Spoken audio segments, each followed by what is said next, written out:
I had a plan for my life when I was about 13. I wrote it down in my journal. I said, I'm going to meet the love of my life in high school. We're going to be high school sweethearts. We're going to go to the same college. And my senior year of college, he'll propose to me. I'll say yes. I had everything planned out. And, I didn't realize that that's not how God works.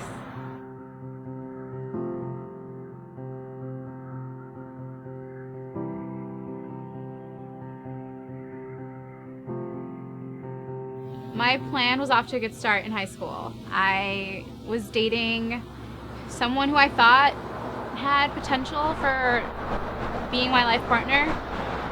Unfortunately, he broke my heart, and I felt very betrayed. I had this misconception that, if I'm a Christian and I do everything, if I do everything well and I get good grades and I tell others about who God is and I live my life like I'm supposed to, then God's got my back and nothing bad is ever going to happen to me. I will never feel heartbreak. I will never feel pain.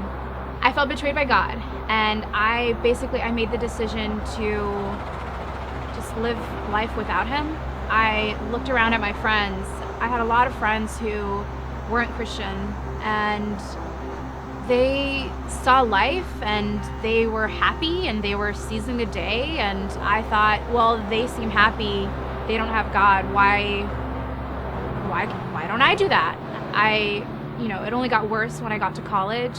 I started drinking, having sex, and I felt a void and I couldn't fill it with everything that I was doing. I was trying so hard, so desperately to stick with the plan, right? Every year that passed, it was like, oh, you didn't get a boyfriend this year, so make sure that next year, it has to happen next year.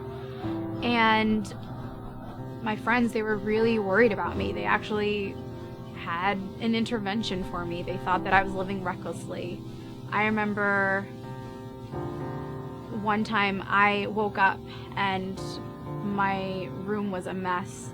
There was a used condom on the floor, and I literally didn't even remember who I had sex with that night. I had to ask my friends who I had been with that night because I did not remember even meeting them. So I was going through all of that, and I realized that my life was out of control, and I asked God. I was just like, what am I doing? After graduation, my dad and my sister and me were in a car driving away from college, and my dad decided to take that opportunity to share with us a little bit about his siblings and their relationship with God. He was really sad about how some of them weren't close to God. Some of them were and some of them weren't. But he was sharing for us his desire for us to have a real relationship with God, to be a part of a church community, to really live life like Christians. And he made us promise. He made me promise to find a church once I got settled, and I did. So 2 months after I moved to New Jersey, I decided to finally find a church. I found Hope and Grace, a pretty emotional Sunday for me because I carried a lot of guilt from all that I had been through, all the choices I had made. I remember that Anthony was preaching that Sunday, and it was all about God plan versus good plan, and I felt like he was talking right at me. And it sort of dawned on me that all of my life, since I was about 13 years old, I had been planning my life.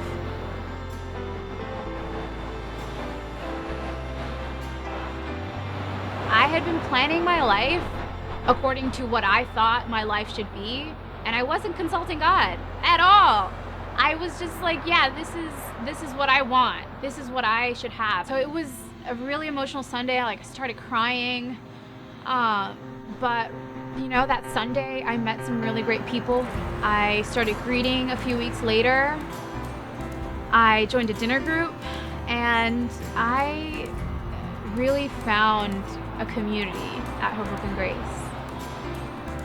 Fast forward about a year after I joined Hope and Grace, John Milius asked me to be family life coordinator, and I thought about it and I prayed about it and I said yes. I'm so happy I get to be a part of people's baptisms on Sundays.